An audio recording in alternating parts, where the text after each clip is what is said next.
Hey guys, this is Corey with the OverLook, and we go over the books you may have overlooked. We went from just summarizing Doom Patrol arcs to full-on audio drama narrations. I always wanted to be a voice actor, so I guess this is a step in the right direction. When I'm not doing this, you can find me streaming at S Squad Up. Come give me a shout out and watch me play Avengers sometime. More to the point, this is the start of Batman Earth 1, Volume 2. For everyone who was waiting to see the Riddler, well, here he is. 27. The last man who enters the elevator presses on the button 27. He lazily shifts his gaze to the other illuminated buttons on the panel. The others in the elevator, including a balding man and a businesswoman, impatiently wait for the doors to close and for the elevator to continue its incline. To each of their alarm, the elevator passes each of their respective floors without showing any indication of slowing down. The iron box is slowly pulled upward past the 12th, the 20th, the 30th, all the way up to the 40th floor, the penthouse suite. However, even as they teeter on the top of the tower, the doors refuse to open. It doesn't take much time at all for the now captives to become irate. Some even try their hand at opening the doors by force. With no immediate sign of reprieve, the balding man motions for one of the others to press the help button. "There is no need," a voice says from the speaker next to the button. Now, one of two things is going to happen next. So, listen carefully. There was a man who lived on the 30th floor of this building. Every morning, he would get in the elevator and press the ground floor to go to work. But when he got home, he would press the 12th floor, get out, and walk up 10 flights of stairs to his apartment. Why? The balding man becomes even more irate and asks, "What are you talking about? Stop goofing off and open the damn doors." The voice behind the speaker does not even acknowledge their words. Answer correctly, and the doors will open. Answer incorrectly, and you all fall 40 floors. The balding man quickly turns back and struggles to open the door while the others in the elevator begin to panic. "Not even a guess?" the voice asks. The elevator was broken?" the businesswoman suggests. "Oh, what kind of riddle would that be?" The correct answer: "He wasn't tall enough to reach the 30th button, Clarissa." The businesswoman, Clarissa, freezes in shock before she asks the voice how they know her name. And when the voice doesn't answer, she screams out the question, "Who are you?" before a C4 charge strapped within the elevator shaft explodes and snaps the cable holding the metal box, causing it to plummet towards the ground. The captives each begin to collapse and fall to the floor from the sheer force of gravity, and in a desperate attempt to slow their decline, the balding man reaches for the buttons on the wall. But as he too falls to the floor beneath his feet, he finds that he is just barely out of reach. "Bad guess," says the voice behind the speaker, just as the elevator crashes at the bottom of the shaft. Gotham. It was a city where people used to keep their mouths shut. A city where cops looked the other way. A city that belonged to the scum of the earth until he came, the Batman. The name that petty criminals, especially the superstitious kind, are afraid to say. They say, once you utter his name, it pulls his evil towards you, and he might even appear out of the shadows, like in some old horror movie. Or maybe like something worse, because the Batman's real. On this night, Batman finds himself chasing down another crook across the city rooftops. This time, he is not winded.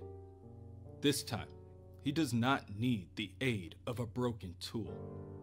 This time, he is fully engaged, focused, and prepared. When the man Batman is chasing jumps from one roof to the other, he is barely able to grab onto the ledge. The man quickly scrambles to pull himself over to the other side. Panting and quite exhausted, the man turns to look over his shoulder, and to his own bewilderment, he sees the Batman is still right behind him. Batman lunges from one roof to the next and uses the full momentum from the leap to strike the man full force on the side of his head. The man collapses on the floor and Batman takes his time to stand to his feet. He only quickens his step due to the nudging from a voice in his earpiece. Get back on your feet, Bruce. His friends are still on theirs. Batman looks up and sees 4 more men running towards him, some of them reaching for weapons of their own. Take the one in the front first. Hit them hard. Make every blow count. I know what to do, Batman grunts. The armed men open fire on Batman, and he uses his cape to shield their view before ducking low, bridging the gap and slamming his palm into the nose of one of his aggressors. He then knocks the gun out of another's hand and uses his gauntlets to slice open a third's mouth. Batman then turns his attention to the last. A man, terrified, now begins to beg Batman to spare him, to do anything but drink his blood. In his terror, the man kicks outward, attempting to stop Batman's advance. He misses and kicks back one of his own friends instead. The man who was kicked, a blonde man, loses his balance and stumbles backwards before tripping over the ledge of the building. Batman sees this and sprints over and grabs the man's arm before he begins his descent to the ground. The man, now thankful, looks back at Batman but is instantly greeted by a right hook to the face. What the hell are you doing? The voice asks. I couldn't let him fall. You couldn't let him fall? Know what I call one less drug pusher in Gotham? Progress. You're funny. I'm not the bloke dressed up like a bat. It's not as frightening as you think. You really want to scare the scum of Gotham? Leaving behind a body or two will do it. While Batman is distracted, one man climbs down the side of the building and sprints to his car before peeling off down the city street. With no other choice, Batman heads for his sedan. I'm not suggesting you kill anyone. I'm just saying you don't need to go out of your way to save them if they happen to trip off a building. Yes, I do. Why do you care about them? It's not them I care about, Alfred. They could have a family, kids, and the last thing I want anyone to do is grow up thinking the Batman killed their father.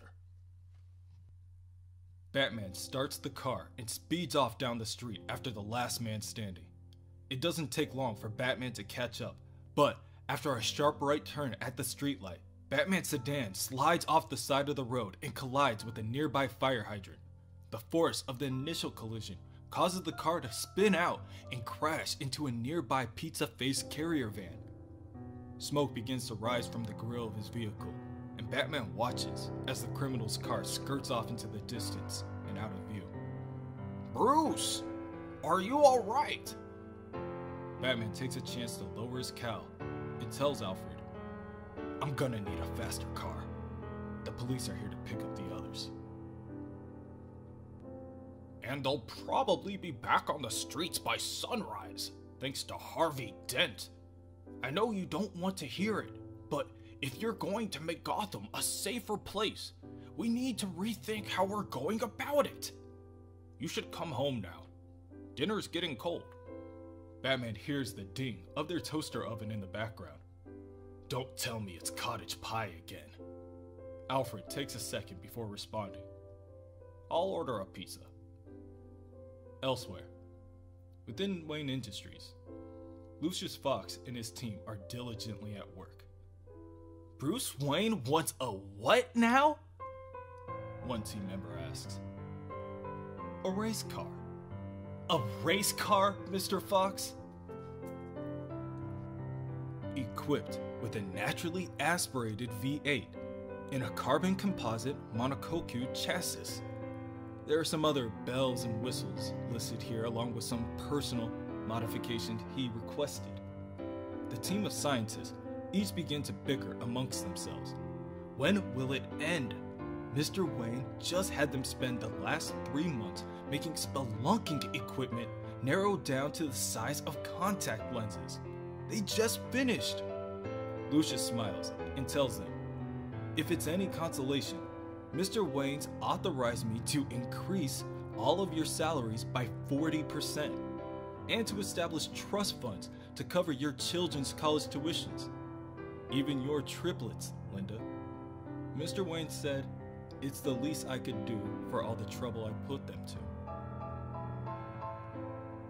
Within the city courthouse, Harvey Dent struts about as he makes his closing speech. Who are you? That is the question everyone in Gotham has to ask at this delicate point in time. In the wake of Mayor Cobblepot's death, many are saying that this is Gotham's window of opportunity to take the city down a new path. But it's also a window of vulnerability. If we don't alter the course of this mighty river, it stays polluted. I'm talking about you, Maroni. Are you going to be part of the problem or part of the solution? You got a choice here, scumbag. We can continue this hearing and I can officially file charges that will lock you behind a cell door until you lose the rest of your teeth. Or you can come back to my office and talk to me about what you and your friends did for Mayor Cobblepot. Who else in this city you might have seen dealing with him? Police? Councilmen? Judges? Maroni, from his seat, tells Harvey that he ain't a rat. Sure you are, Maroni, and you're caught in quite the trap. In a dimly lit bar, Harvey Bullock looks down at his empty glass and refills it. He tunes out everything but the nearby TV. Gotham is getting a new identity, says a reporter. We don't know if it's for good or for bad, but good or bad? Ace reporter Vicky Vale interrupts. Mayor Jessica Dent and her brother are on a crusade to save this city from the filth it's been wallowing in since the Waynes were murdered. The sooner the Dents clean up this mess Mayor Cobblepot created, the better. Before his death at the hands of the Batman, Cobblepot's empire of criminal activity stretched deep into the roots of our city, including the illustrious Gotham PD. Ask me, there's nothing worse than a bad cop. I agree with you on that, the first reporter claims, but I'm still not convinced the Batman killed Mayor Cobblepot. Cobblepot was shot, but eyewitnesses say the Batman doesn't carry guns. They also say Batman can travel through shadows. Look, if the Batman didn't kill Mayor Cobblepot, who the hell did? Harvey Bullock again reaches for the whiskey bottle in front of him in order to refill his shot, but his partner, Jim Gordon, stops him before he can. That's enough, isn't it? He asks as he grabs a hold of Harvey's arm. Harvey snatches his arm back and continues to pour his next shot. It's enough when I say it is, Gordo. It's time to go home, Gordon says. Not until I take care of this. The bottle? Not the drinks. Him! Harvey points over his shoulder with his thumb to signal the man standing at the back of the bar. Him who? Your hand's shaking. The one right there. In the middle. That guy by the pool table. His name's Damon Druce. Druce was one of Cobblepot's enforcers. Broke a lot of people's bones. Gordon looks over at Druce briefly before telling Harvey, if the DA did a deal, he did a deal. We can't get involved now. Last night, Druce beat up his girlfriend when she tried to leave him. He hit her kid too. Her kid, Gordo? She called in. Captain told me, hands off. Just like you. No one's doing anything to help this woman and her daughter. The girl's only 10, Jim. And this son of a bitch gets a pass? No! No way! Ain't right! Harvey clenches his fist and begins to shake with rage. Finally, he pushes himself up and away from the bar and begins to stomp towards the pool table. Hey, Druce! You like beating up women and kids? How about you try me, you sack of shit? Druce looks at Harvey, stumbling in his drunkenness, smirks, and sends a left jab straight in the direction of Harvey's face. You're gonna sound real funny mouthing off with a broken face. Christ, Gordon sighs as he removes his glasses. Running in to back up his partner, he sends his own fist flying at Druce, both successfully making contact and knocking him out unconscious. The others around the pool table begin to swarm the two detectives, but thankfully, their training grants them the upper hand. After the altercation, Gordon and Bullock both handcuff the multiple men to the side of the bar. I'm not doing this again, Bullock. Next time, I'm walking the other way. No, you're not. You do what we gotta do in Gotham.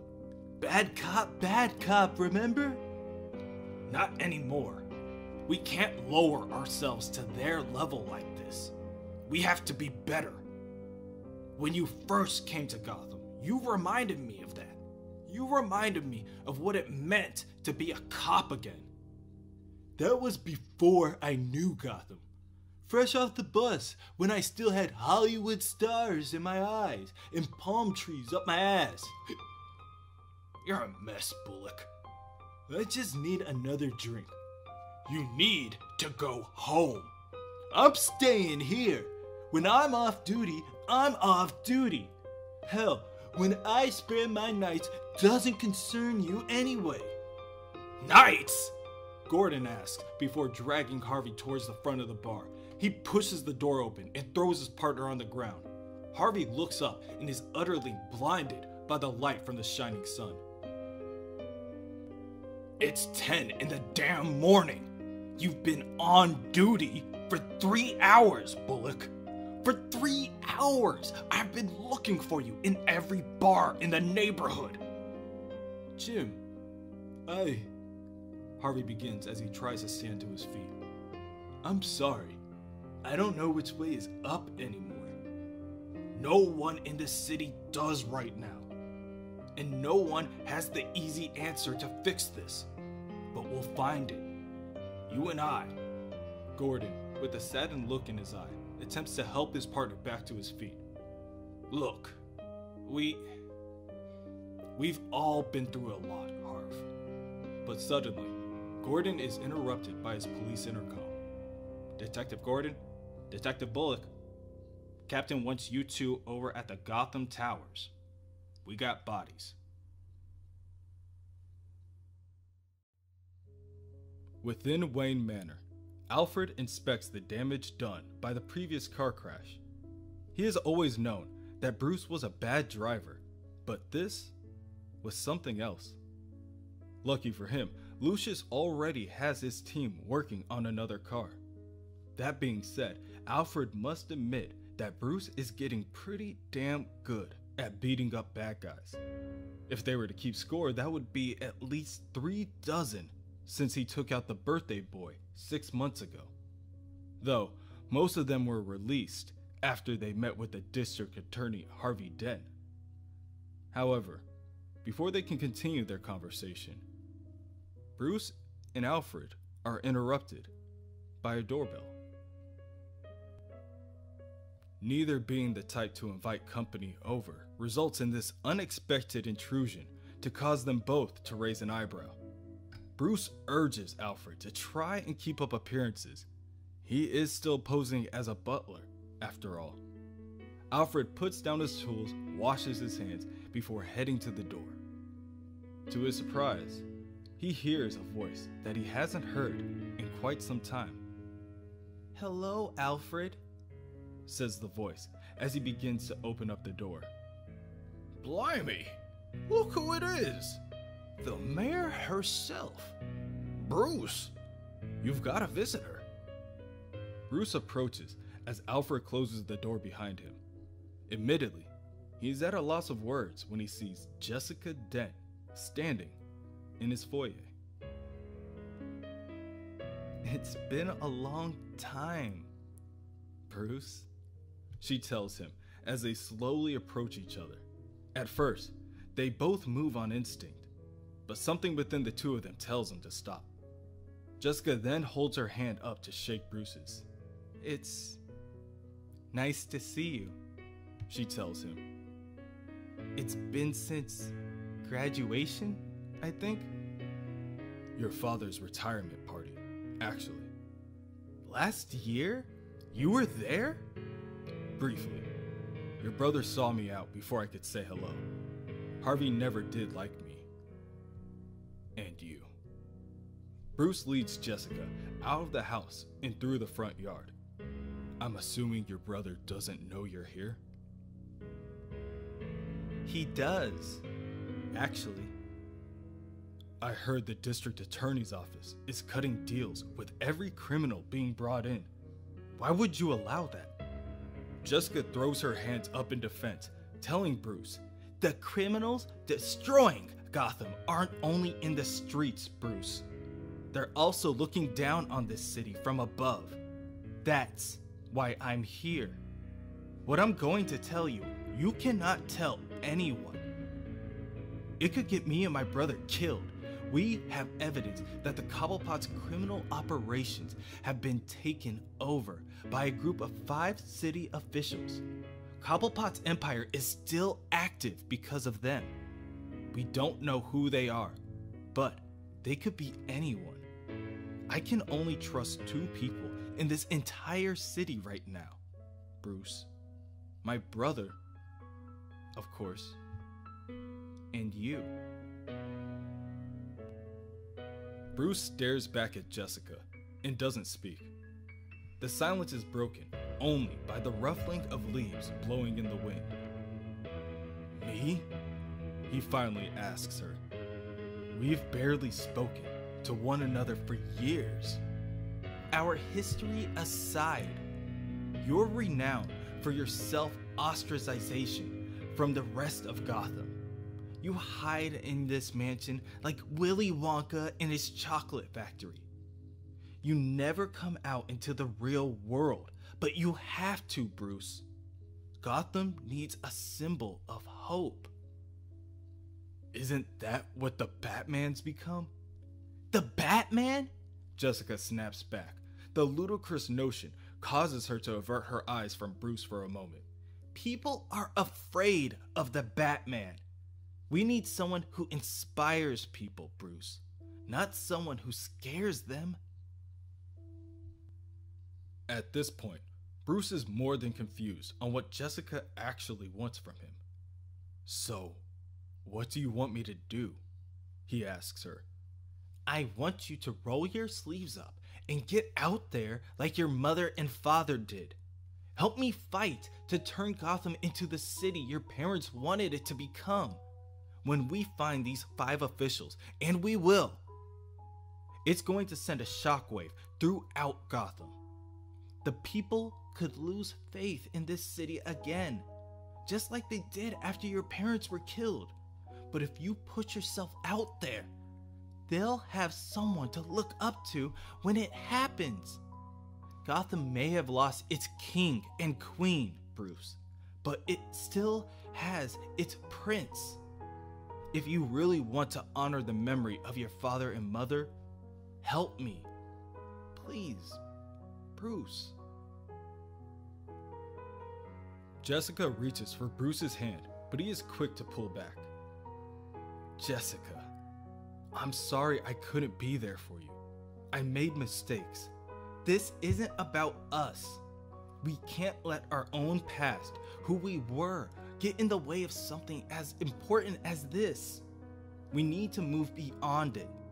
Will you help me? No, Bruce says flatly. No?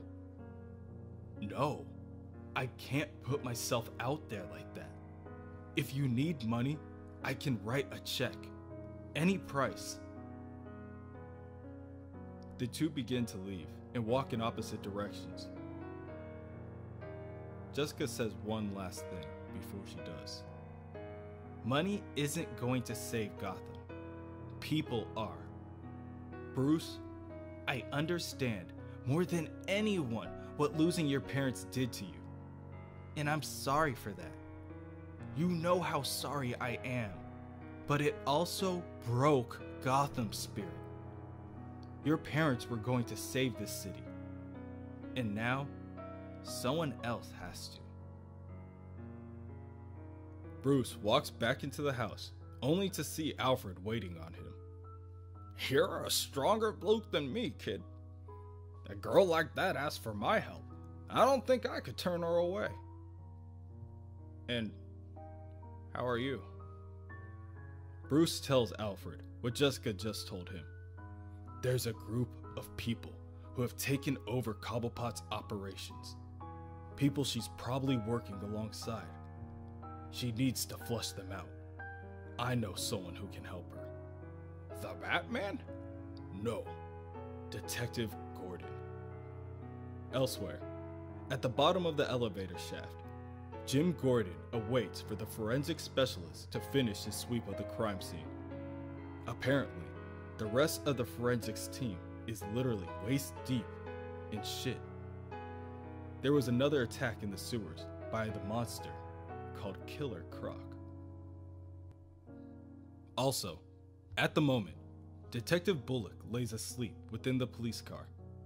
At least this way, Gordon won't have anyone tampering with any potential leftover evidence.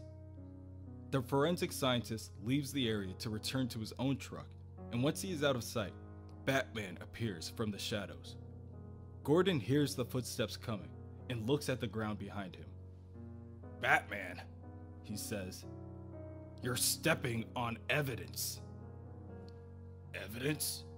Batman asks as he looks down at his black boot, which happened to be pressed on a single sheet of paper, notably indicated by a yellow marker.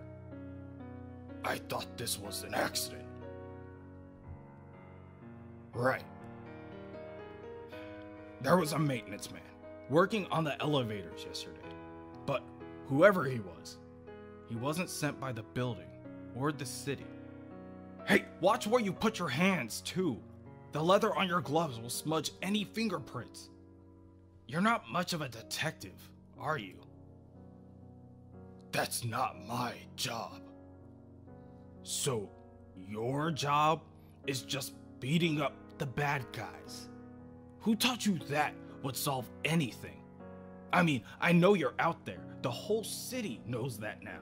And you're scaring the hell out of people. But between Harvey Dent and you, the public defenders are having a field day getting their clients back on the streets. How's your daughter? Batman asks, deflecting.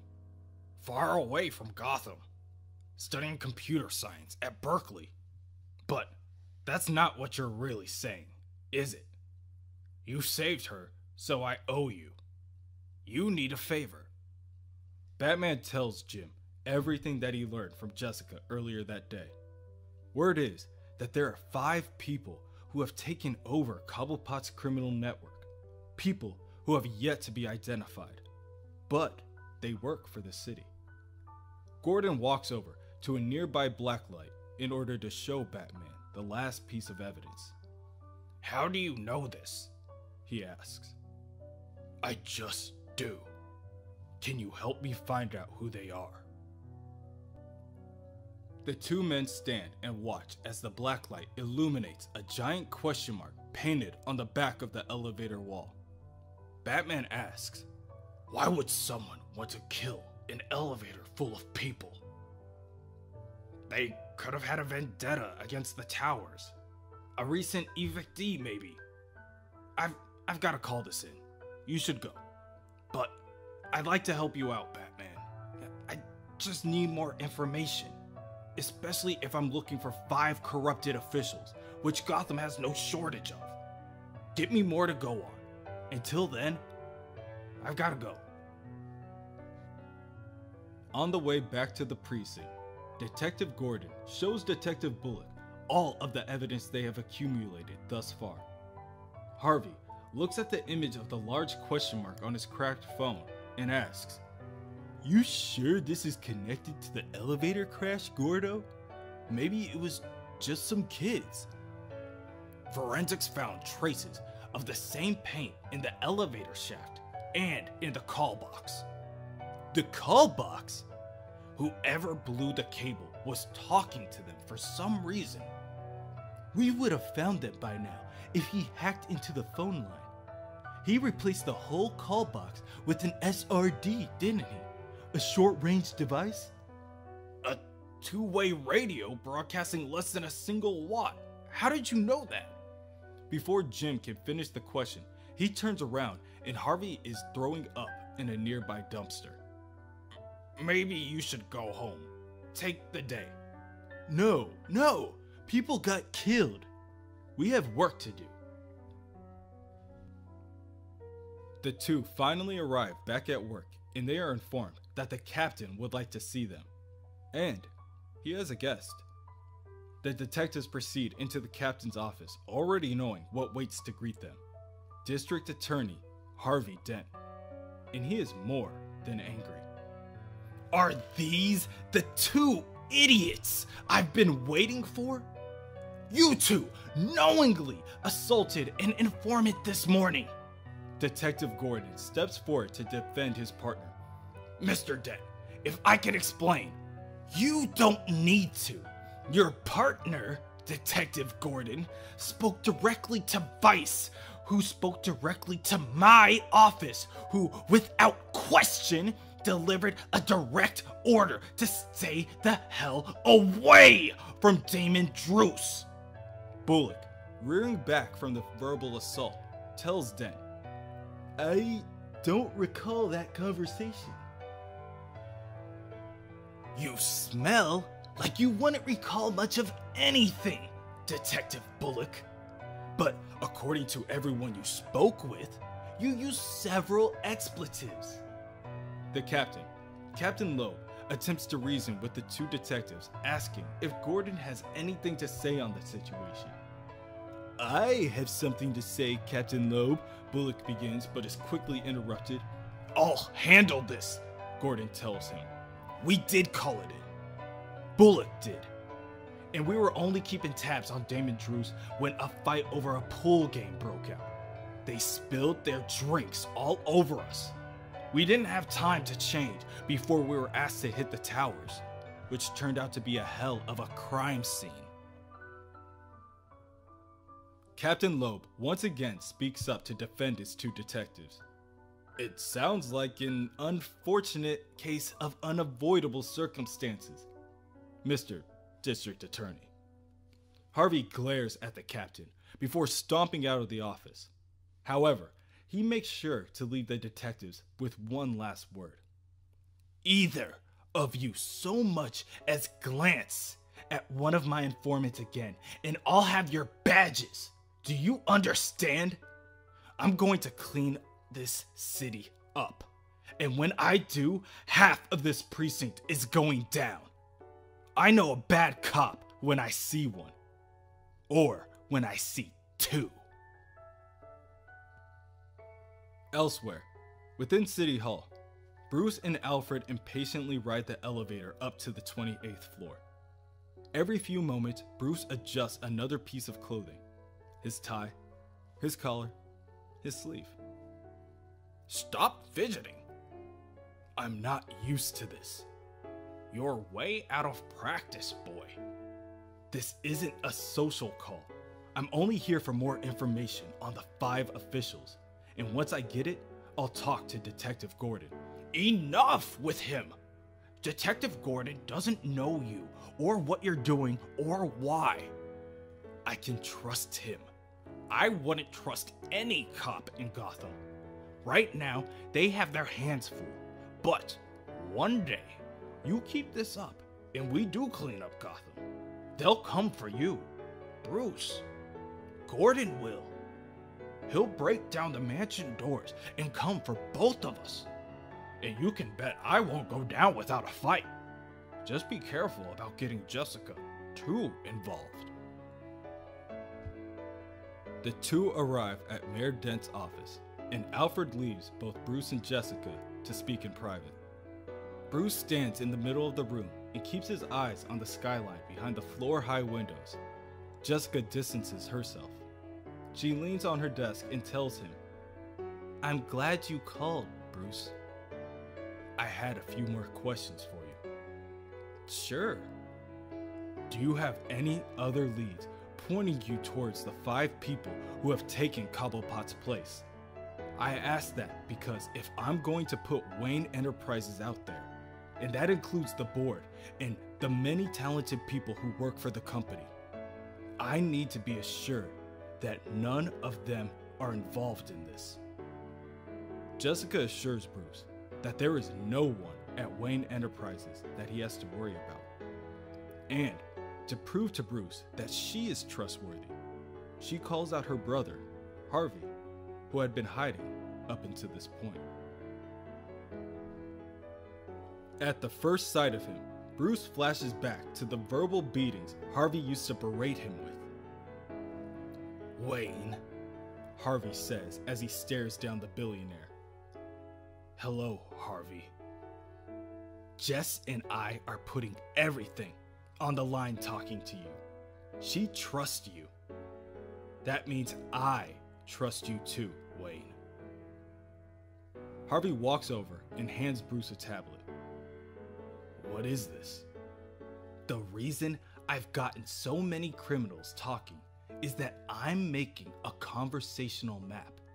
It's like weaving a spider web from the outside in.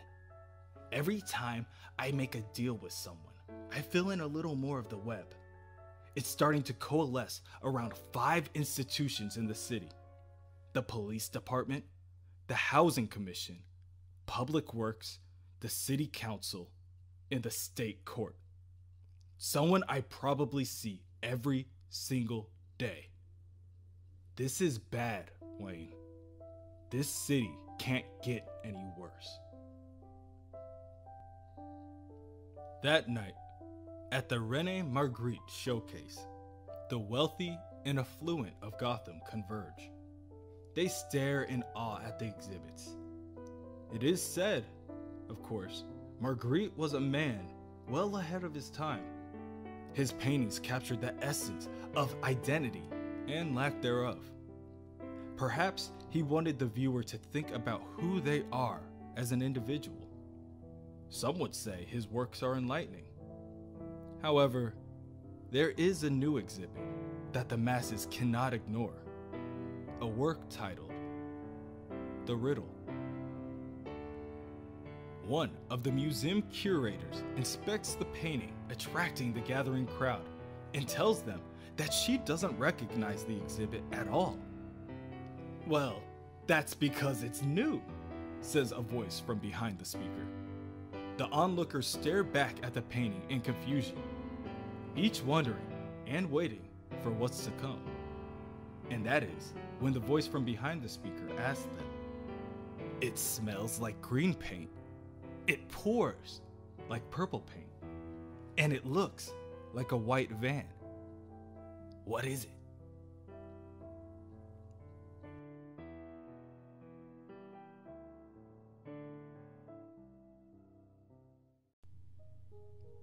"A talking painting?" An older gentleman, Mr. Drake, asks.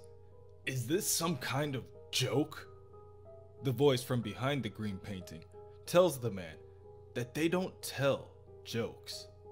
Just before the security doors in the room slam down, that is followed by the sprinkler system turning on and flushing a pungent liquid on everyone in the area. The person behind the speaker then says, "You have 60 seconds to answer my question, ladies and gentlemen." And what if we don't? Mr. Drake asks. The others in the room begin to scramble and bang on the heavy metal door, blocking them from their exit. In their hysteria, one woman realizes that it isn't water that is falling from the sprinkler system. It's gasoline. At this, Mr. Drake runs back to the painting on the wall and shakes it loose, pleading for the man behind the speaker to repeat their question. What was the question? He asked. What was the question? It smells like green paint. It pours like purple paint. And it looks like a white van. What is it? Mr. Drake stutters in his nervousness. I can't think. Give me a second. There are no more seconds to give, I'm afraid. Time's up. The innocents in the room stop scrambling at the sudden realization. The voice behind the speaker continues. The answer? White paint. It smells and pours the same, of course. I thought surely one of you would get that, considering where we are. How disappointing. Mr. Drake begins to shake the painting in a desperate attempt to reject reality. By doing so, the duct tape holding the speaker to the painting becomes wet and slides off the tapestry, revealing the two disconnected wires. The wires, now separated, begin to spark. The spark ignites the droplets of gasoline, and within an instant, the entire room explodes, and the force causes the metal door, keeping the innocents locked in, to fly off its hinges. Only a few short moments after, Mayor Jessica Dent's assistant bursts into her meeting, interrupting her, Bruce Wayne's, and her brother's discussion. Jessica's assistant tells the three that there has been an explosion at the art museum, and Jessica's first reaction is to get the fire chief and Commissioner Evans on the line and to get a car pulled around. She needs to see the destruction for herself. Both the parties of Jim Gordon and Harvey Bullock, as well as Bruce Wayne and the Dents, arrive at the museum at the same time. They each stare in horror as they watch the flames erupt from the building, creating a giant question mark on the outside. Gordon snaps to his senses and turns to the other police officers. Captain, I know who did this. What are you talking about, Gordon? The question mark. There was one on the elevator at the towers. That wasn't an accident, and neither is this. They were talking to their victims in the elevator by a short-range radio. Maybe they did the same here. The captain tells Gordon that he will need to explain everything in greater detail at a later time. For now, they need to find who did this. Bruce overhears the conversation and watches as detectives Gordon and Bullock race towards the flames. He then walks over to the trunk of his own car and removes a duffel bag. Bruce? Alfred asks, attempting to stop Bruce from doing something he'll regret. If Detective Gordon is right, he's close. What? Who? Cover for me, Alfred. And say what? Bruce! Bruce takes the duffel bag and runs into a nearby alleyway, leaving the others behind. Jessica finally notices his disappearance and calls out for him. Alfred does what he can to cover. Mayor Dent, Bruce, he said he had to go. He had to go? Go where? Asks Mayor Dent, clearly agitated. Her brother, Harvey Dent, then takes the opportunity to warn his sister. I know you want to believe in Wayne, Jess, but you can't count on him. He runs at the first sign of trouble. Nearby, Batman jumps from roof to roof, his movements clouded by the thick plumes of smoke defiling the air. He then hears Alfred in his ear. Jessica's looking for you. Where are you? On the rooftops. They're up here. Who is? The psychopath who killed an elevator full of people and just blew up the museum. Batman pulls out a night vision scope and scans the area. Even if they are up there, Bruce, how do you know where to look? They'll want a good view. Got 'em. Batman locks onto a man hunched over on a nearby scaffolding. However, the man hears Batman speaking to Alfred and instantly jumps up to run away. Without thinking, Batman lunges forward, jumping off the building, and shoots his grappling hook. The hook implants itself in a nearby ledge, and Batman glides across the street, past the cloud of smoke, towards the criminal in question. The nearby civilians and lawmen in the area look up, and for a second, they all freeze in disbelief as they watch Batman coast across the sky.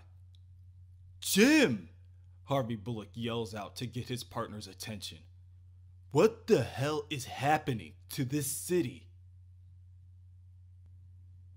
Batman chases the criminal to a nearby rooftop and attempts to stop him from running by hitting him with a batarang. The attempt fails, and the criminal runs into a nearby stairwell. Batman follows the man down the well and into an open floor in the midst of construction. He looks left and right and finds wheelbarrows full of cement, and then comes across a small one-way radio laying in the moonlight. Batman examines the device and is briefly distracted by the sound of Alfred checking in for an update. "Bruce, did you get him?" Before he can answer, Batman realizes the footsteps behind him. He turns to see the criminal in question preparing to swing a shovel he found amongst the pieces of construction. The shovel collides with the right side of Batman's face, and he flies out a nearby window, which is only covered by a crude tarp. As he falls, the tarp wraps around him in the air, and he is left helpless. He bounces off a ledge and plummets until he crashes and breaks a potted plant on a small balcony. Hours later, Batman wakes up in a bed, undressed and his wounds attended. What happened? He mumbles as he realizes that the criminal got away. To his surprise, his rhetorical question is answered by a woman. You fell onto my balcony.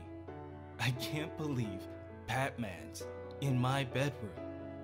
Who are you? Batman snaps, assuming the worst when he sees a woman in a purple robe blocking the doorway.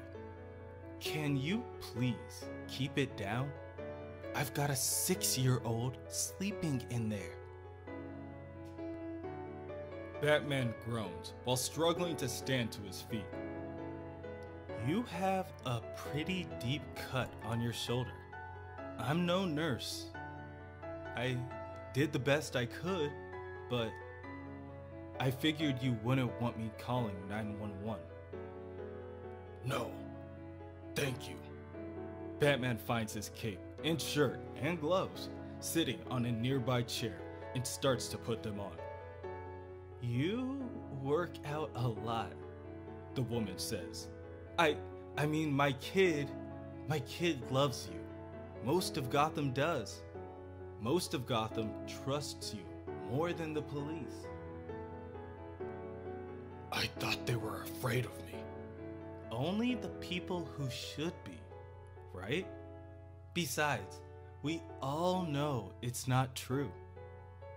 "What's not true?"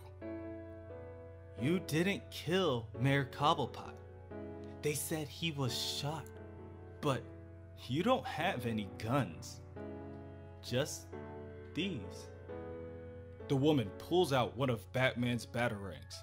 Batman walks over, grabs the batarang from the woman, and pulls out $200 from his pocket. "That's enough questions." "Sorry." "I'm sorry for crashing in." It's Only a couple of pots. Here. Batman hands her the money. Buy some new pots. I'll send the flowers.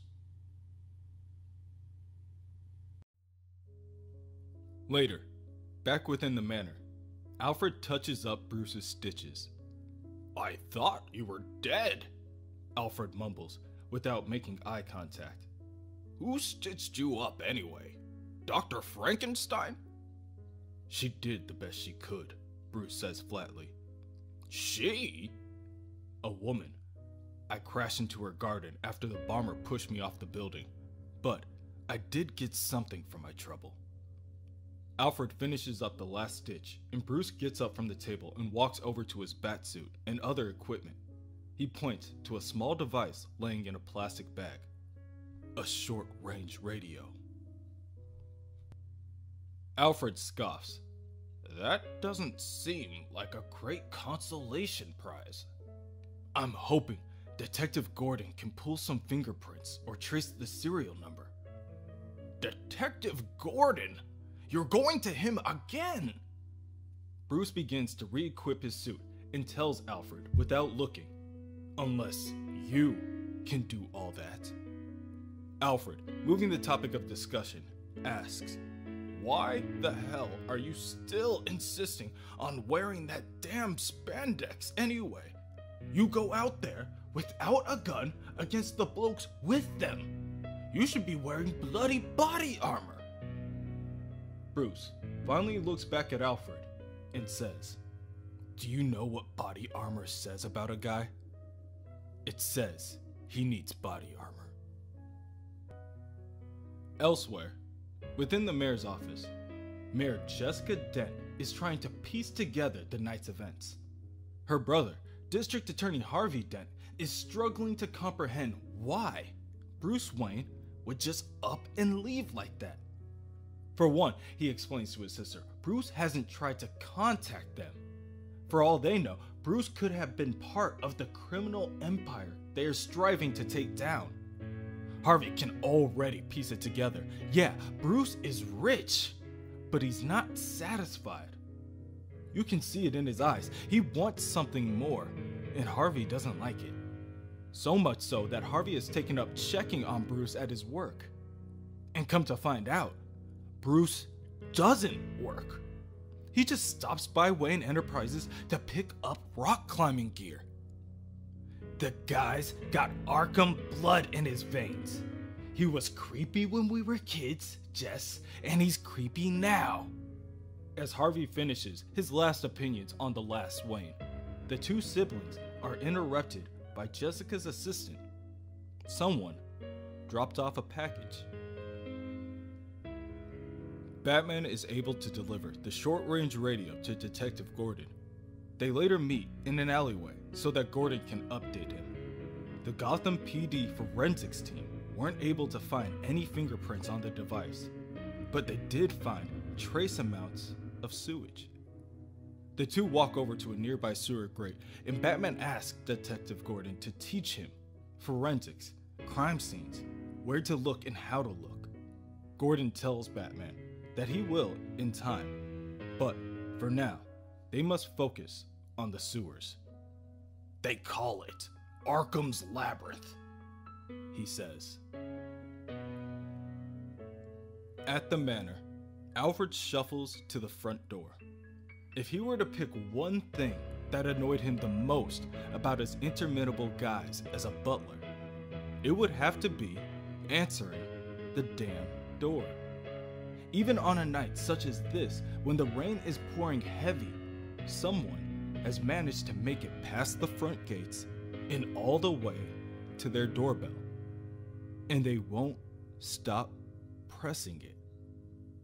To Alfred's surprise, he is once again met by Jessica Dent.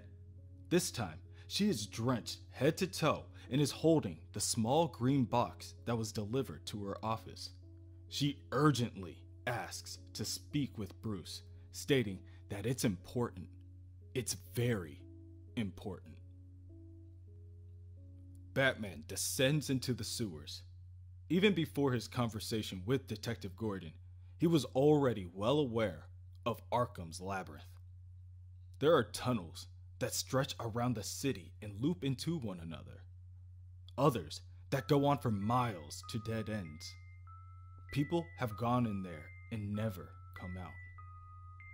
They were built in the 1800s by the Arkhams, infamously designed by Jeremiah Arkham. Jeremiah thought the labyrinth would trap the evil spirits that haunted Gotham. The very construction drove him insane. Batman wades through the worst of what Gotham has to offer, using only a handful of glow sticks to light his way. Still, he is not able to see far in front of him, and his cracked GPS system does little more to help his navigation efforts. He meets dead end after dead end. As time goes on, his impatience grows and his stomps become heavier. But then, he hears a small splash in the water. Batman holds his light up and scans the area. He does a full 360-degree turn, but he cannot pinpoint the origin of the small sound. Suddenly, the sewage splashes upward and some sort of giant creature emerges. It stands almost a foot taller than Batman. Its eyes, piss yellow, only matched by its pointed yellow teeth. Its skin covered in dark, jagged scales leading down to its blackened claws. The creature growls and wraps its massive hands around Batman's face and throws him against a nearby brick wall. The back of Batman's skull collides with the wall and he almost blacks out from the pain. Batman jumps to his feet. Just as the monster starts to charge, he takes another look at the beast and realizes that its body size and dimensions are eerily similar to that of the birthday boy that he took down in Arkham's Manor not so long ago. So he tries a similar tactic. Batman holds his cape up and waits for the creature to close in. When it does, Batman jumps to the side and uses his cape to wrap around the creature's face. With all his strength, Batman pulls back on the cape, hoping to cut off the creature's oxygen supply. This time, it doesn't work. The creature gnashes its teeth and shreds a hole in the cape. It then backhands Batman, causing blood to fly in the air. The strike was more powerful than Batman expected, and he recoils backwards a couple of steps. The creature approaches. It's unhindered by the murkiness beneath their feet. This is Batman's first encounter with a supernatural being. He may actually be. Besides thinking, Batman acts on instinct. He grits his teeth and throws his strongest haymaker. The creature proves himself to be surprisingly nimble and dodges so that the punch only grazes him. Then he counterattacks. The force of the punch pushes Batman back over a yard and he crashes, causing sewage to splash into the air. His chest feels tight and it's becoming difficult for him to breathe, so he switches to a long-range tactic. His taser. Batman clicks the button to activate the device and it sizzles as sparks begin to fly. He then aims and launches the two probes. They embed into the creature's scaly skin. Tens of thousands of bolts of electricity pierce the creature's body and it wails in pain. Now, with the advantage, Batman sprints forward and attempts to land a kick on the creature. It blocks Batman's attack and hisses, "Stop!" Then, it reaches forward and grabs Batman by the throat and begins to lift him into the air. "Stop and leave me alone!" Batman is at a loss of words and ceases his struggle. "Please, whoever you are, just leave me alone!" Batman, for a third time, re-examines the creature. "Leave you alone? You were trying to eat me." "I don't eat people, asshole. I am one. I thought you were another Gothamite out to shoot me. They always shoot me or stab me. Just go away." Batman raises a light and asks, "Who are you? Look, I didn't come down here looking for you. What's your name?" "Waylon Jones." "Why do you?" "I got ichthyosis. It's a skin condition. I was born with it, and that's that." "Your teeth." "The man my mother gave me to, Mr. Haley, he filed him down, so I'd look more like the reptile boy he was selling me as. Stop staring, okay? What are you doing down here? I ran away last time the circus came to town. When people saw me, they screamed. All I wanted was something to eat. I even had money to pay, but this man at the market shot me. It was the first one right here on my shoulder. So I came down here, away from Gotham. I used to like it down here. It used to be all mine. So, you've seen someone else down here. Not the city workers or the police, but someone else. There's a man in a green coat. That who you looking for? The man in the green coat? Do you know where he goes? Yeah, I've seen him. Can you take me there? I have a map. Before Waylon can answer, he asks, "What the hell are you wearing?" As Waylon escorts Batman through the sewers, they continue their conversation. Batman advises that Waylon should go to Wayne Industries to address his skin condition. They have a number of excellent scientists working there. But Waylon tells Batman that he will never go back to Wayne Industries again. Batman approaches the entrance to the hideout, which happens to be just a measly 3 steps leading up to a small metal door. He shakes the handle and unsurprisingly finds that the door is still locked. No problem, he decides as he reaches for his utility belt. He presses a small button on one of the notches and a compartment opens up, revealing a small amount of picking tools. Only a few moments pass before Batman grows impatient and decides to kick down the doorway. Instantly, Batman is greeted by a bombardment of green light. Once his eyes adjust, he sees that he is standing in a relatively small room filled with rusty sewage pipes leading in every direction. He steps closer and approaches the lone computer desk with 4 monitors hanging overhead. On the wall behind the monitors, however, were countless news clippings, periodicals, and pictures, each pinned in place. It is admittedly unnerving. Batman grabs one of the mice on the desk and clicks a couple of times to see which monitor reacts. The computer on the lower right shifts, so now it presents the words "Enter Password." And then, Batman hears a voice echo throughout the room. "Is that you, Batman?" a voice calls out. Who are you? Batman snaps back. That's a difficult question to answer, isn't it? Who we are is really a matter of perspective. To one man, we're a friend. To another, the enemy. And to ourselves, why, that's the question we spent our meaningless lives trying to answer. Or is it meaningful lives? Now, are you a madman wearing a mask and parading about for validation of some kind? Or are you a selfless vigilante taking on the burden of protecting Gotham after watching it wallow in its corruption and dirt? Batman scans the area. He opens the desk drawers and scrambles through the contents. He smirks as he finds a map with points of interest marked. He then sees a small green coffee cup to his side, its contents still steaming from heat. Whoever this person is, Batman just missed them. The voice continues. Are you both? Neither. Are you the killer of Oswald Cobblepot or a manufactured scapegoat? Who we really are is the unanswerable question, don't you think, Batman? Then don't tell me who you are.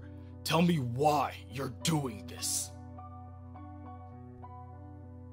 That's a good question. Gotham needs an inquisition. So, I'm asking questions that I don't want answers to. Those in the Gotham Towers and at the museum soiree are vampires, sucking the blood out of this city. I'm putting a stake in them. See, who I am depends on your point of view. For those who have been used and forgotten, lost in the alleys and crying in morgues over victims caught in the crossfire, I could be seen as Gotham's savior. But maybe I don't care about Gotham. Maybe I just like to see fear in people's eyes as they search for an answer. Was it a wasted life or a meaningful one? Is there anything after death? The ultimate riddle. I suppose you can call me the Riddler. Batman, still eyeing the coffee cup, asks, "You're still here, aren't you?" At that moment, a bomb hidden in the room detonates and blows the computer desk apart. The explosion throws Batman backwards and he slams face first against the wall and collapses to the floor. He then sees the origin of the voice. A small one-way radio. And the Riddler says, "That should have been the first question you asked." Batman watches the smoke float into the air and fill the room, in shock of the lengths a madman is willing to go to make himself seen. The Riddler continues, "I am close by, as always. Now, how about you play along this time, Batman?" The anger permeates Batman's once tempered demeanor. "What are you talking about?" he asks. The Riddler smiles from behind his one-way radio and tells the Cape Crusader, "My next riddle. I've rigged the first-class car of the Gotham L-Tran with enough explosives to kill everyone on board. And I'll be setting them off if my question isn't answered correctly. Don't bother trying to call anyone, as I'm sure you already know. There's no service down here, except for mine." Batman falls deeper into his rage. His grip on the one-way radio tightens to the point that the plastic begins to crack.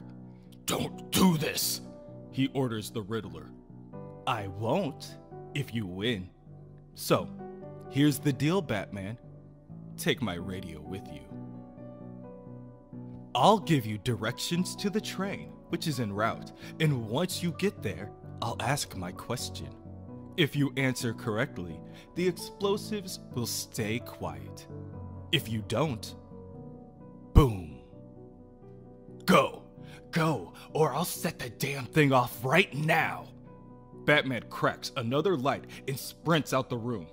He can already hear the rumbling of the incoming train. "Run, Batman, run! Yes, the next left, and then right, and then I'd stop rather quickly." Batman runs as fast as he can down the corridor until he can see the lights from the train illuminate the tunnel. "Well, what are you waiting for?" the Riddler asks. "Jump!" Batman doesn't think. He just leaps. The train soon zooms under him, perpendicularly, and the change in momentum causes him to lose his footing, drop his light, and fall to the ground below. Luckily, Batman is able to grab onto the side of the train car and pulls himself upward before being knocked off by a narrowing tunnel. The Riddler congratulates him by saying, "You're at the scene of the would-be crime, Batman. So, let me ask you, and the people of the first-class car." The Riddler's voice now echoing through the train car as well as the radio. "I am the part of the bat that is not in the sky. I can swim in a lake in the moonlight and yet remain dry. What am I?" The passengers of the train car begin to look at one another in worry, some in disbelief, casting it off as a minor inconvenience to their already long workday. Nevertheless, the Riddler continues, "You have 60 seconds to answer, or I blow you up." The train car exits the tunnel, and Batman, at first, struggles to stand back up to his feet. The constant turning and shuffling of the cars beneath Batman almost caused him to lose his balance again. "Any ideas?" the Riddler chides. "Let me repeat the question. I'm the part of the bat that's not in the sky. I can swim in a lake in the moonlight and yet remain dry. What am I?" The passengers in the first-class car now begin to stand to their feet. A few choose to huddle on the floor. Even fewer are able to grab onto their loved ones to say goodbye. Batman continues to sprint on top of the train cars, desperately trying to make his way up to first class. The Riddler, elsewhere, sits behind his desk and waits. A small smirk once again breaks across the criminal's face. That is, until Batman lifts the radio and tells the Riddler that he knows the answer. "A shadow," Batman says through gritted teeth. He waits for a response, but gets nothing. "Do you hear me, Riddler? I gave you the answer. You're a shadow." The responding silence from the other side of the radio is nerve-wracking. For the passengers in the first-class car, it's nothing more than a brutal confirmation of their impending fate. Batman's eyes widen as he too realizes what is coming next. "Riddler," he asks, but seconds later, without any response from the criminal, he detonates his hidden bombs and blows up the train car. The force of the explosion throws Batman off the train and onto the ground. He slides through the broken glass and splintered wood amongst the dirt and rolls to his feet, just in time to see the second explosion. Dozens of people begin to cry out in pain as they are consumed by flames. Batman hears nothing. Their horror is hidden amongst the subsequent explosions. Hours later, when being interviewed, survivors will tell Jim Gordon that they saw the Batman, that he pulled them out, and then he just started helping whoever he could until the EMTs and police came. He didn't say much. All he said was that he was going to find who did this. "A goddamn bomb went off in the subway, Bullock!" Detective Gordon yells into his phone as he stomps to his car. "Where are you?" Straight to voicemail. Again. Gordon knows he will have to deal with his partner soon enough, but his train of thought is interrupted by Batman emerging from the shadows of a nearby alleyway. "This isn't a game to him. It never was," Batman says, more to himself than to the detective. "Batman?" the detective says as he looks at the battered bat. Blood drips down Batman's side from when he fell. "You're bleeding! You need to get to a hospital." "The Riddler," Batman growls, forcing Gordon to stay on topic. "That's what this maniac called himself. He told me he was going to blow up the train unless I answered his questions. I did answer it. I gave him the answer. Then he blew it up anyway. There were families on that train. Kids! He murdered kids! Mothers and fathers. Just take a second. No! He's going to do it again. We have to stop him." Detective Gordon walks Batman back to the alley. Gordon has seen a lot of evil in his time. Batman's anger is understandable, but for someone so naturally stoic, this unfiltered rage is worrying at best. Batman tells Gordon about everything he found in the Riddler's safe house within the sewers, about how ultimately everything was rigged to explosives and eventually incinerated. All except the map of Gotham Batman took from his desk. Batman opens the map and reveals that there are 4 words written on it: Crane, Drake, Pierce, and Black. Batman had looked at the map for a short time while still in the safe house and quickly deduced that they aren't just random words scribbled by an insane person. They're all names. Batman's theory to Gordon is, what if these mass killings aren't what they look like? 5 people took control of Cobblepot's empire after he died. Any one of them could potentially be scattered within the victims of the elevator crash, or the night of the museum. They could even be someone who was aboard the train. Batman hands over the map as evidence to Detective Gordon. The detective raises an eyebrow and tells Batman that he can get a list of names as soon as the victims' bodies are identified. Batman tells Gordon that the Riddler didn't care if he answered the question correctly or not. These aren't random acts of violence done.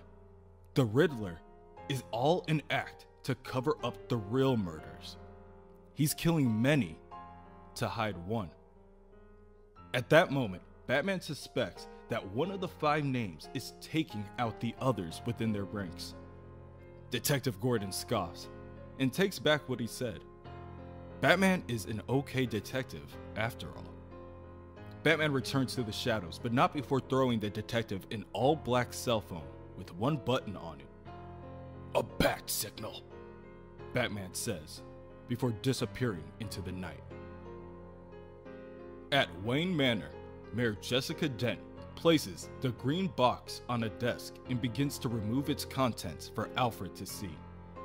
"This was sent to my office earlier today." "And you opened it?" "After I made sure it wasn't ticking," Jessica assures Alfred after noticing the expression on his face. "Blimey, Jess. You should have called the bomb squad or something." Jessica takes a folded piece of paper out of the box and hands it over. "I can't trust anyone with this, Alfred." Alfred squints at the mayor before snatching the piece of paper and examining it. Reading the words on the paper aloud, he says, "I'll stop asking questions if you arrest him."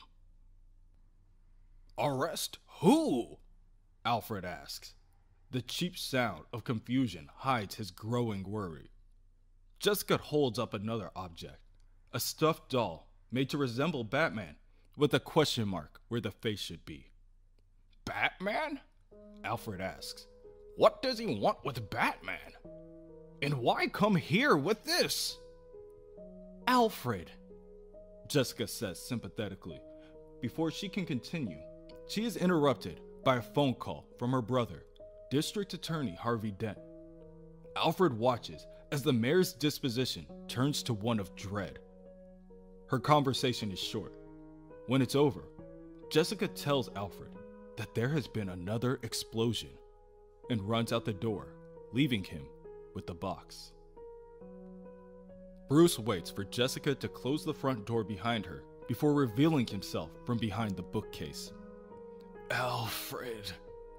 He winces out in pain. "Bruce?" Alfred asks before examining his battered condition. "What happened?" Bruce collapses in pain, and Alfred runs to his side. Some time passes, and Alfred is once again adding new stitches and touching up old ones.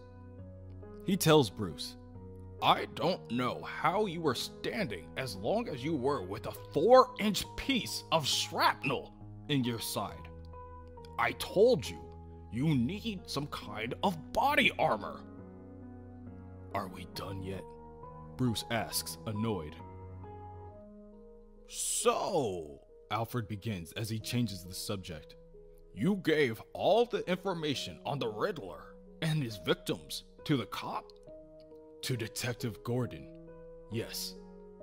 "If Jessica doesn't know, she suspects. And if she knows, others could too. Like Detective Gordon. Or the Riddler. Whoever the hell he is." Alfred motions to the stuffed toy. This isn't good, Bruce. Bruce ignores Alfred's words. Lucius sent the new suit over? Lucius Fox! There's another one! You hear what I'm saying, boy? Too many people know. That's why I had to shoot Cobblepot. Bruce stares at Alfred for a moment.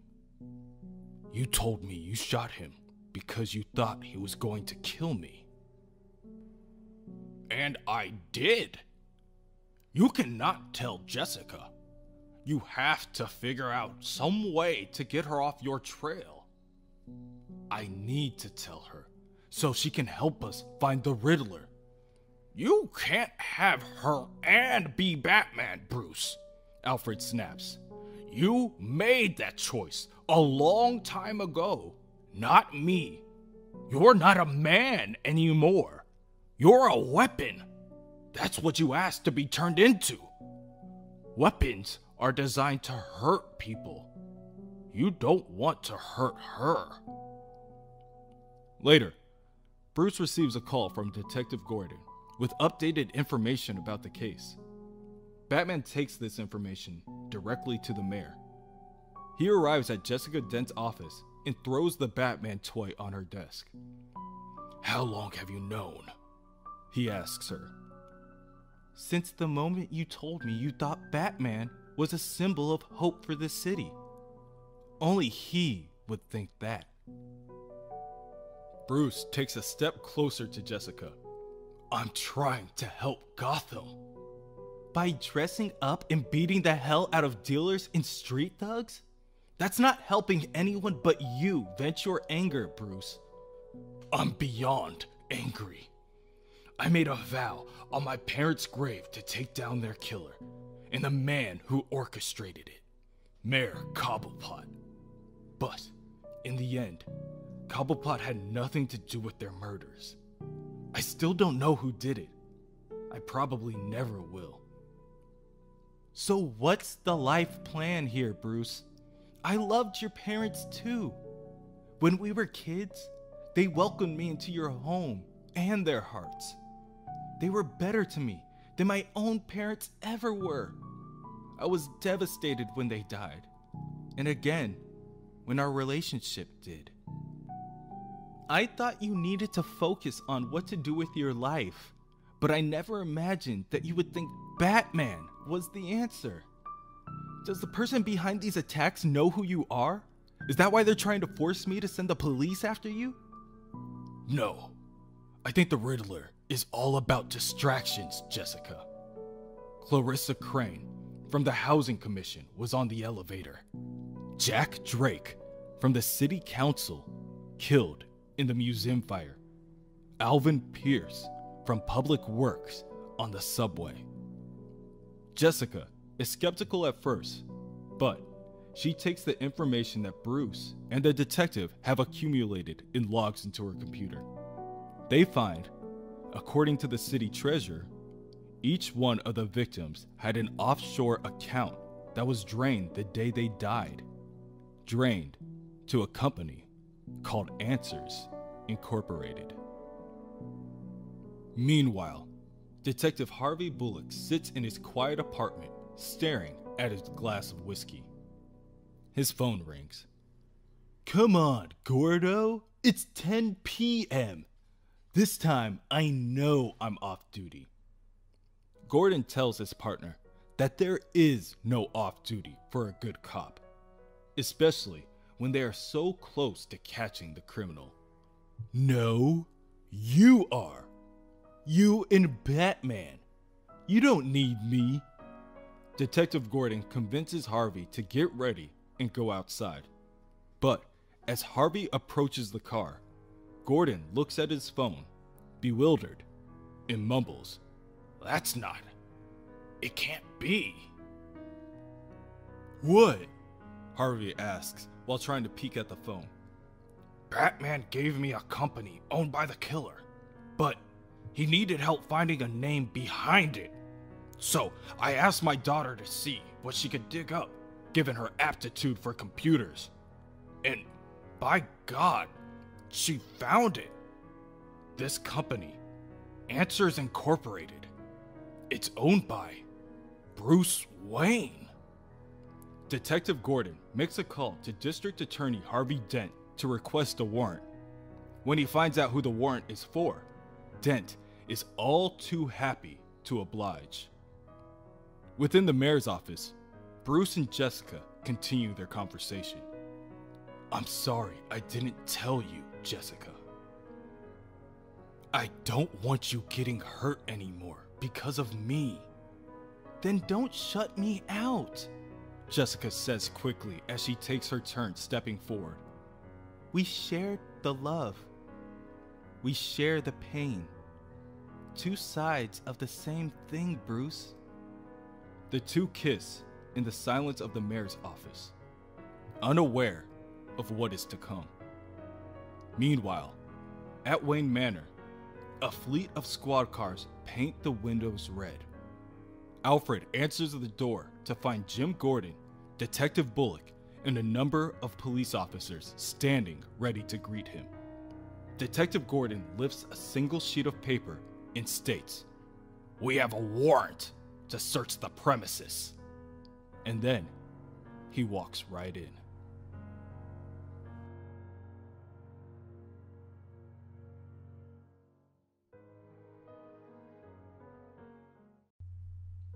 Jim Gordon walks into the immediate area and examines it before asking Alfred the whereabouts of Bruce Wayne. Alfred puts his hands up defensively and asks, "You're Gordon, right?" Jim responds, "Yeah, I'm Detective Jim Gordon." Alfred answers this by chopping a nearby police officer in the throat and jabbing the end of his cane into the detective's nose. The force of the attack causes blood to spray out and the surrounding officers begin to swarm. Alfred attempts to fight each officer off one by one, yelling, "I told him not to trust these bloody police!" Alfred is only able to last a short while until Detective Gordon incapacitates the butler by shooting him with his taser. Within Mayor Jessica Dent's office, Bruce and Jessica continue to share a moment of blissfulness before Bruce is grabbed from behind. The aggressor pulls Bruce by the hair, catching him off guard, and then jabs Bruce across the chin. Bruce falls to the ground, and as he looks up, he sees District Attorney Harvey Dent saying, "Hey Wayne, stay the hell away from my sister!" Bruce is walked out of the mayor's office and taken in for questioning, much to her displeasure.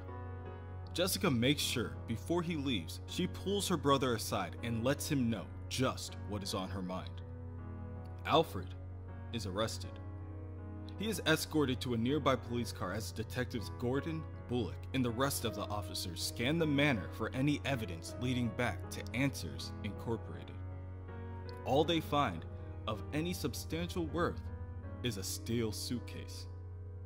The detectives attempt to open it, but when they are immediately unsuccessful, they decide to bring it in with them down to the precinct.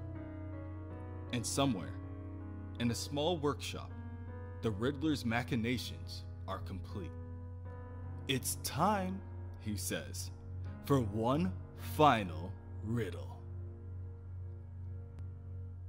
Later, at the police station, Alfred silently sits behind the bars of a small cell. He attempts to not wince when the open air touches his newly blackened eye. His brief solitude is interrupted by a familiar voice. "What happened to you?" Alfred looks over to see Bruce smirking back at him. "Me? What the hell happened to you?" He motions to the scar on Bruce's forehead. "Jessica and I were in her office talking about the case, and things happened, and Harvey Dent saw us." Alfred leans his head back on the stone wall and says, "Good for you, boy." "But," he adds, "why aren't you behind bars too?" "I didn't hit Harvey back."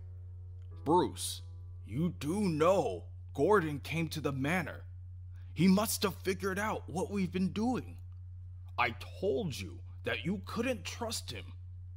Bruce raises an eyebrow and says, Gordon and the others didn't come to the manor because of Batman, Alfred. The Riddler left a trail from the accounts of his victims that pointed to me. You? Why? I think he knew Jessica came to me for my help somehow. Or maybe he knows. Alfred's face becomes serious. You need to go. I'm not going anywhere, Alfred. That case with your new suit that Lucius gave you, the police have it here, Bruce.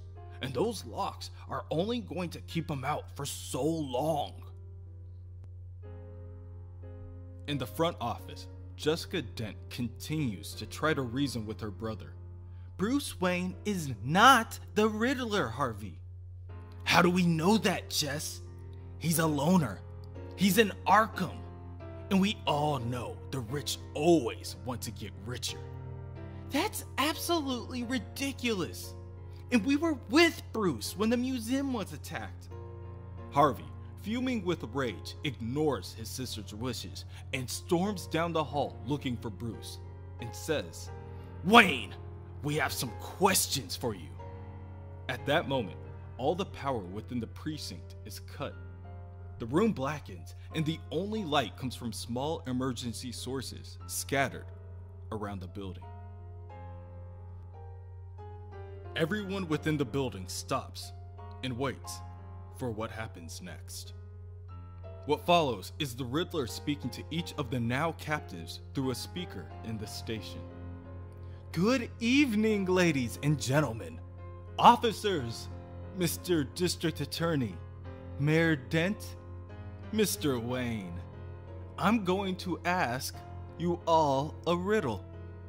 If you answer it correctly within 60 seconds, the power comes back on, and I go back to my game of solitaire.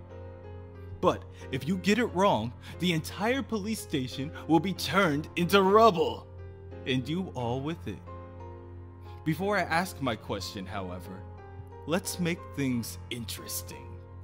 You see now, this will be a true test of concentration. Out of instinct, Harvey Dent grabs his sister and pushes her behind him to shield her from any incoming harm. The two detectives mirror the action by standing in front of the district attorney and prepare for the worst. The sound of clicking tumblers rattled throughout the corridors. Then, they hear the sound of men laughing and sliding metal as the inmates are released from their cells. Hey, Maroney, an inmate calls out to another. Gates are open.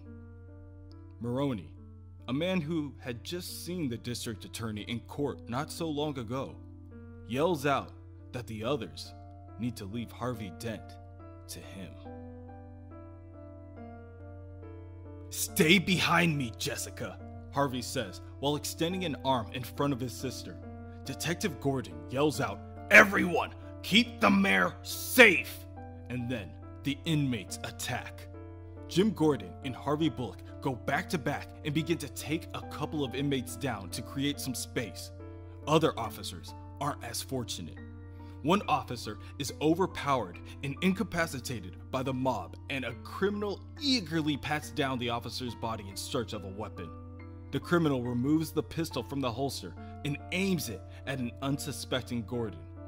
Alfred attacks the criminal in his blind spot and breaks his arm before headbutting the criminal in the nose.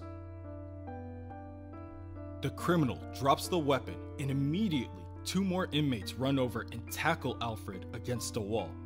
That all you got? Alfred asks, struggling to get free. A third inmate walks up, picks up the pistol, and places the butler in his sights. Suddenly, Batman appears. Bruce had taken advantage of the commotion and snuck into the police lockup, removed his suit, and started dispatching the rioters. Batman leaves a trail of wounded and bloody men in his wake while swinging around a fire extinguisher in a frenzy. Batman? The Riddler questions. Once again, he is caught off guard at the Crusaders' unexpected intervention. You're here? Well, this is a nice surprise. You can play too. There's a criminal in a cell wanting to leave, but there are no windows or cracks in the wall. He has no tools, and the door to his cell is 5 inches of solid steel. But he still escapes. You have 60 seconds to tell me how. Batman doesn't immediately answer. He is more consumed with the task at hand of dispatching the now rioters. 59 seconds, the Riddler chimes. Batman, the answer! Detective Gordon begins, but Batman tells him, the door wasn't locked, but it doesn't matter if we answer it. He's going to blow up the precinct anyway. Harvey Dent grabs onto his sister's arm and tells her that they need to get to the roof. There is a fire escape that can get them to safety. But Jessica is frozen and at a loss of words as she watches Batman and the 2 detectives jump from one opponent to the next. Come on, Jess, he says, now ripping at his sister's arm. Bruce is down there. Alfred. And we'll get help once I get you out of. Harvey opens the stairway door and is immediately greeted by a shiv piercing his abdomen. Harvey looks up and sees the criminal, Maroney, stating that he is cutting a new deal. Literally. 2 of Maroney's cohorts join in. One grabs Jessica, the other Harvey. The goon takes his free shots at the DA and beats Harvey up pretty nicely as Maroney produces and lights a Molotov cocktail.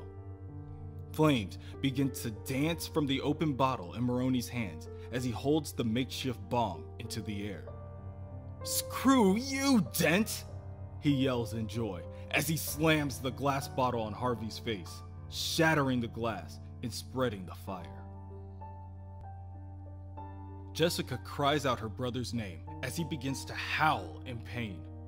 She's able to wrestle herself away from the man grabbing her, but the smell of burnt flesh is already bellowing through the area. The district attorney writhes on the ground as his skin bubbles and pops. Smoke sizzles and is produced at unimaginable quantities. Batman sprints over and tackles Harvey before wrapping him in his cape. The lack of oxygen kills the flames, but the damage has already been done. Jessica's mind shatters at the sight of the deformed face of her twin, refusing to open his eyes. Harvey! No, Harvey! Jessica screams. The mayor runs over and pushes Batman aside so that she can hold her brother. Harvey, only moments away from his death, whispers in her ear, "Don't let me die." Jessica wails and holds Harvey close. She presses his still hot flesh on the side of her face and tears fill her eyes. Jessica's skin begins to burn at the prolonged exposure, and Batman does what he can to separate the two. But his utter shock and his pre-existing feelings for Jessica sap his strength. So Batman just sits there and watches until the familiar voice echoes through the area once again, stating, "You have 10 seconds.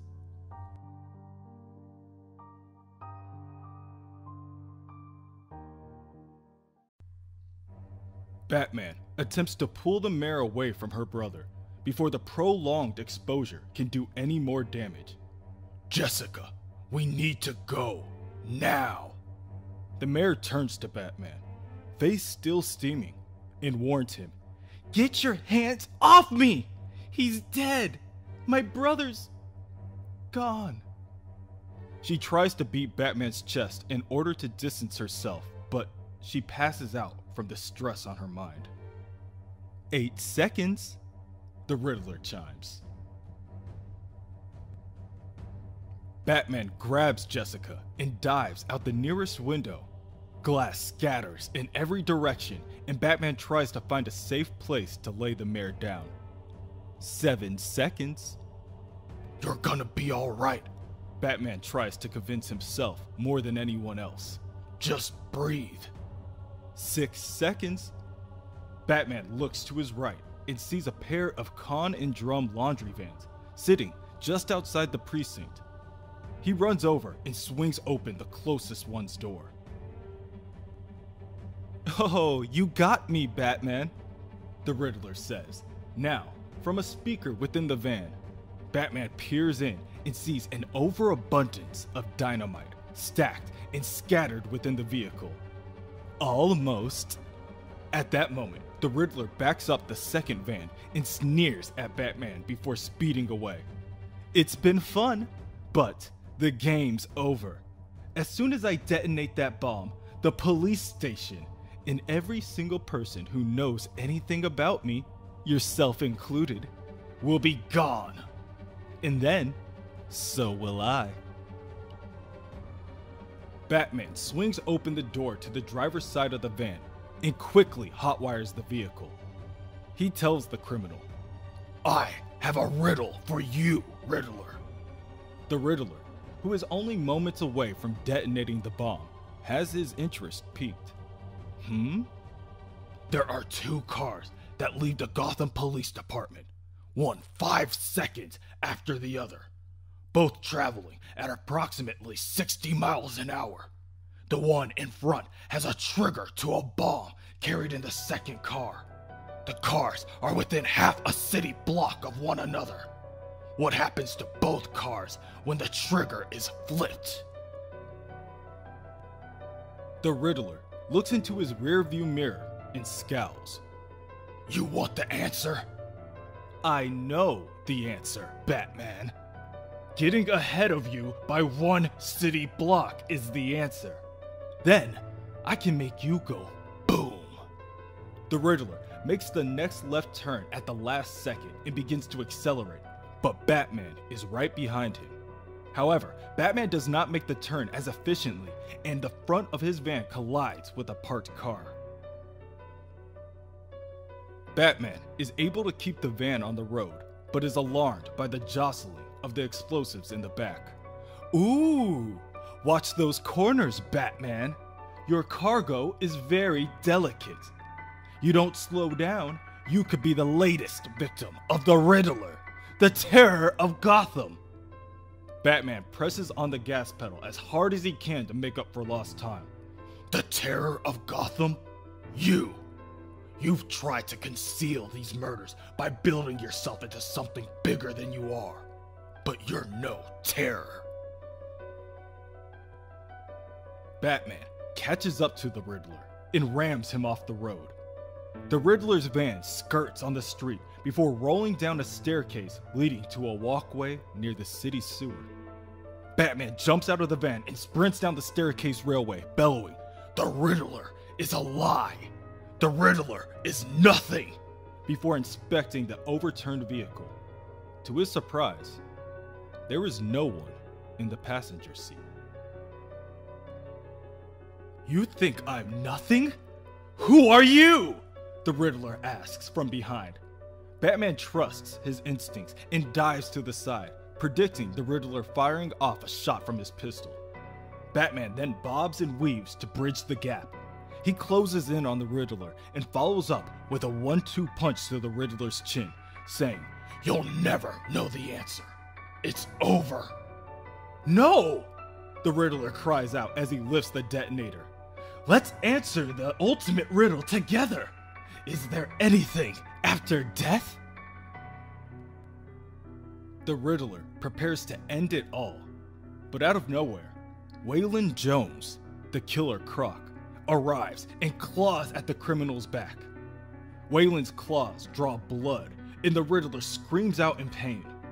Batman takes a step back, also unnerved by the unexpected intrusion.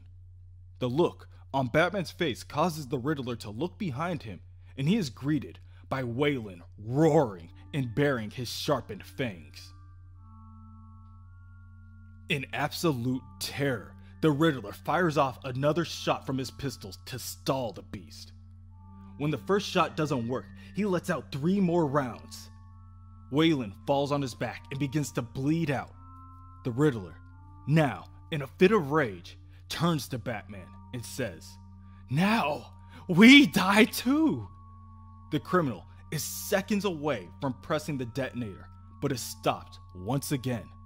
This time by a perfectly thrown batarang that pierces his wrist and forces the Riddler to drop his detonator that he once held so tightly.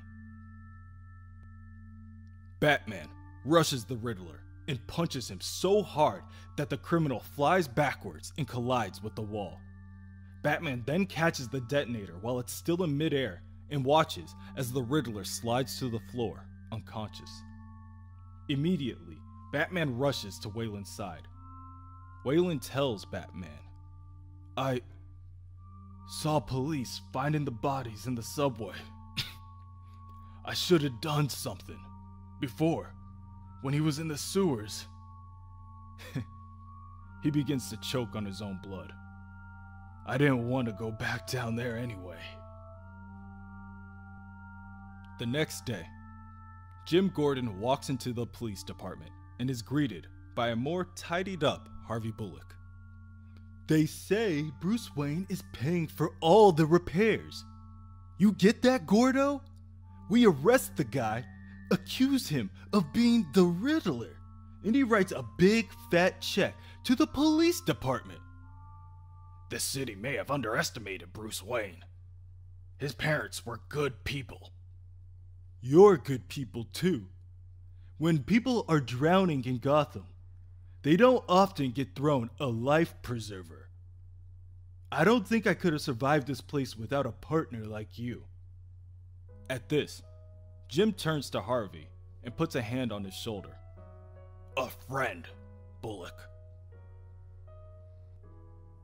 The Riddler, whose true identity has yet to be verified, has been charged with the deaths of 43 people this week, while criminal Sal Maroney has been charged with the murder of District Attorney Harvey Dent, who was killed during the riots inside Gotham City Central Police Department.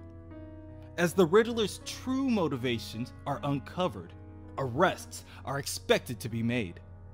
Among them, Captain Christopher Black, a highly decorated officer of the police department, who has been accused of being part of a network of city officials who had taken control of the late Mayor Cobblepot's criminal operations. Our current mayor, Jessica Dent, remains hospitalized, but is expected to make a full recovery. Later, Bruce sits at Jessica's side in the darkened hospital room. He's been in there for hours, wallowing in guilt. A small glimpse of hope appears when he hears Jessica start to groan as she wakes from her sleep. "Jessica?" he asks, leaning forward in his seat. "Stay the hell away from my sister!" she hisses in a replicated voice before groaning once again. Bruce watches, unsure what to say. Jessica's voice returns to normal as she reaches her hand out and asks, "Bruce, where's my brother?" Bruce grabs onto her hand and apologizes. "I'm sorry, Jessica." "Jessica?" Bruce looks up from her hand and sees that she has already passed back out. Shortly after, the doctor enters the room and tells Bruce that the mayor needs her rest. Perhaps it would be best if he visited another time. Within the precinct, Detective Gordon is called in for a meeting with the commissioner. It takes over an hour, but when he returns, Harvey is the first one to speak up. "What happened?